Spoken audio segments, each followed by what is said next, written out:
গোয়েনঘাট উপজেলার বন্যার পানি কমতে শুরু করেছে। নিম্ন অঞ্চলের যারা আশ্রয়ণ কেন্দ্রে আশ্রয় নিয়েছিলেন তারা ঘরমুখী, তারা অনেকেই আশ্রয়ণ কেন্দ্র ছেড়ে নিজ বাসস্থানে ফিরছেন। যারাই ছিলেন আশ্রয় কেন্দ্রে তাদের সঙ্গে কথা বলে জানা গেছে এখন যে সমস্যাটা, এখন গোখাদ্যের সমস্যাটাই দেখা দিচ্ছে। অনেকের সাথে, এলাকাবাসীর সাথে কথা বলে আমরা জানতে পেরেছি এখন একটা বড় সমস্যা হলো গোখাদ্যের অভাবে অনেকেই জঙ্গল থেকে তারা লতা পাতা, গাছের পাতা এগুলো সংগ্রহ করছেন। উপজেলা নির্বাহী কর্মকর্তা উনি জানিয়েছেন এবং তাদের তথ্য অনুযায়ী আমরা যা পেয়েছি তার মধ্যে গোয়েনঘাট উপজেলা পানি কমতে যে ক্ষতির চিহ্নগুলো স্পষ্টভাবে ভেসে উঠছে। তাই এই জিনিসগুলা নিয়েই উনি মূলত কাজ করছেন।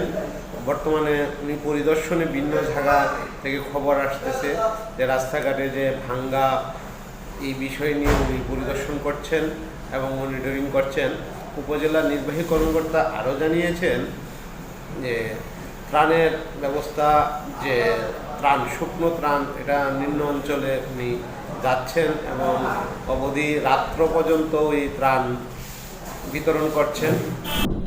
গোয়েনঘাট উপজেলায় গত 3 দিনের যে আকস্মিক বন্যা, সেই বন্যায় ক্ষতিগ্রস্ত যে সড়কগুলো রয়েছে, ব্রিজ, কালভার্ট, সেগুলো উপজেলা প্রশাসনের পক্ষ থেকে পরিদর্শন করা হচ্ছে। যে সকল জায়গায় সড়ক, রাস্তাঘাট এবং ব্রিজ, কালভার্ট যান চলাচলের অনুপযোগী হয়েছে, সেই জায়গাগুলোকে অবিলম্বে মেরামতের জন্য এবং সংস্কারের জন্য এলজিডি প্রকৌশলীকে নির্দেশ দেওয়া হয়েছে। সেই অনুযায়ী তার বিভাগের পক্ষ থেকে কার্যক্রম নেওয়া হয়েছে। এর পাশাপাশি আমাদের যে 13টি ইউনিয়ন যেগুলো প্লাবিত হয়েছিল, সেই জায়গায় যারা ক্ষতিগ্রস্ত হয়েছে, সেই ক্ষতিগ্রস্ত পরিবারগুলোর মধ্যে ত্রাণ বিতরণ যে কার্যক্রম সেগুলো অব্যাহত আছে। গত 2 দিনে আমরা 39 মেট্রিক টন চাল 13টি ইউনিয়নে বিতরণ সম্পন্ন করেছি।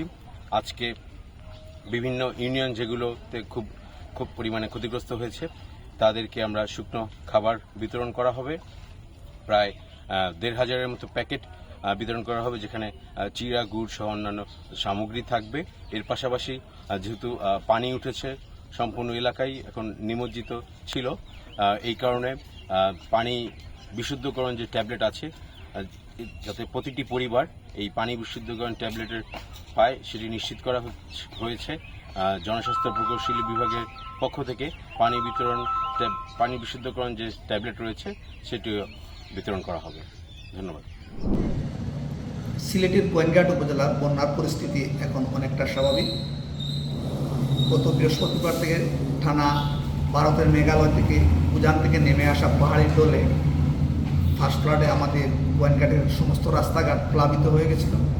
আজকে 1 জুন 2024 গোয়েনঘাট এ পর্যন্ত বন্যার পানি বিপদসীমার নিচ দিয়ে অতিক্রম করে বন্যা পরিস্থিতি অনেকটা স্বাভাবিক হয়ে আসছে।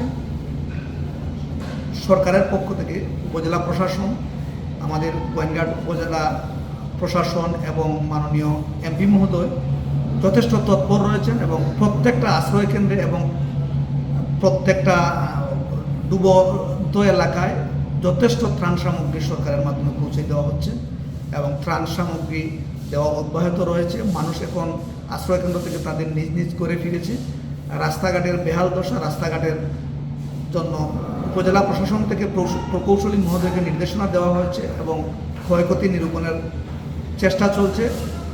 আস্তে আস্তে রাস্তা বেশি ওঠার পরে ক্ষয়ক্ষতি নিরূপণ সাপেক্ষ সকল কাজের অগ্রগতি হবে।